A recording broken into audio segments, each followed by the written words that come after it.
더불어민주당 광주 북구갑 국회의원 조호섭입니다. 오늘은 전두환 씨가 사자 명예훼손 혐의로 항소심 공판이 광주에서 있는 날입니다. 하지만 재판부는 건강상의 이유로 불출석을 허가했습니다. 전두환 국가장 배제법을 더 이상 늦출 수 없는 이유입니다. 법안 처리 시기를 늦출 시 국가장 그대로 진행이 불가피해질 수 있습니다. 그래서 오늘 기자회견을 준비했습니다.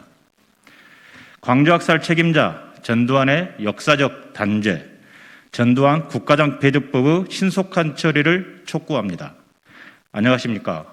광주 정신이 깃든 5.18 국립묘지가 지역구인 광주 북구갑 국회의원 조호섭입니다. 우리는 왜 총을 들 수밖에 없었는가? 너무나 무자비한 만행을 더 이상 보고 있을 수만 없어서 너도 나도 총을 들고 나섰던 것이다.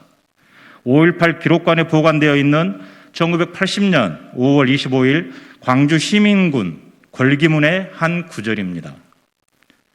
5월 18일부터 27일까지 사망자 155명, 상해 후 사망자 110명, 행방불명자 81명, 부상자 2,461명, 영행 구금 부상자 1,145명, 연행 구금자 1,447명, 기타 118명 등 총 5,517명이 죽거나 다치고 감옥에 끌려갔습니다.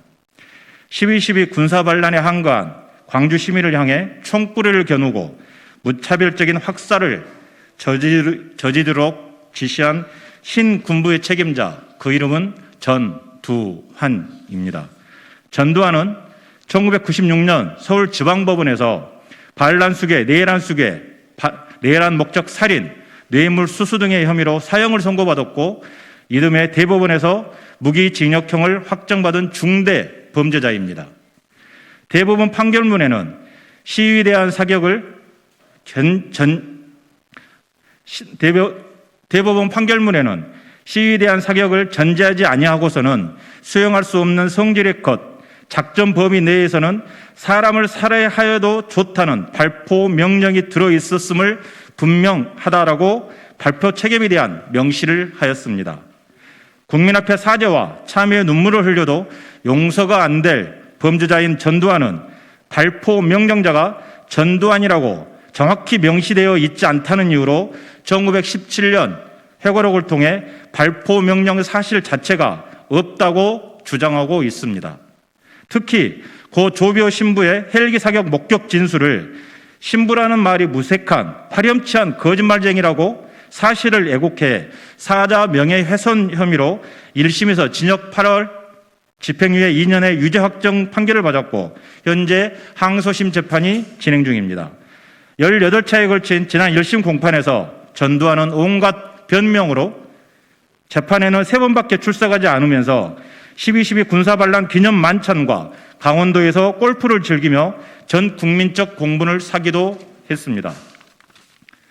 12.12 군사반란으로 정권을 잡은 찬탈자, 군대를 앞세워 총칼로 국민을 살해한 학살자, 반성과 사죄 없이 진실을 왜곡하는 파렴치한 범죄자, 찬탈자이자 학살자, 범죄자인 전두환이 전직 대통령이었다는 이유 하나만으로 수십억 원에 달하는 국민의 혈세로 치르는 국가장의 영예를 누리게 할 수는 없습니다.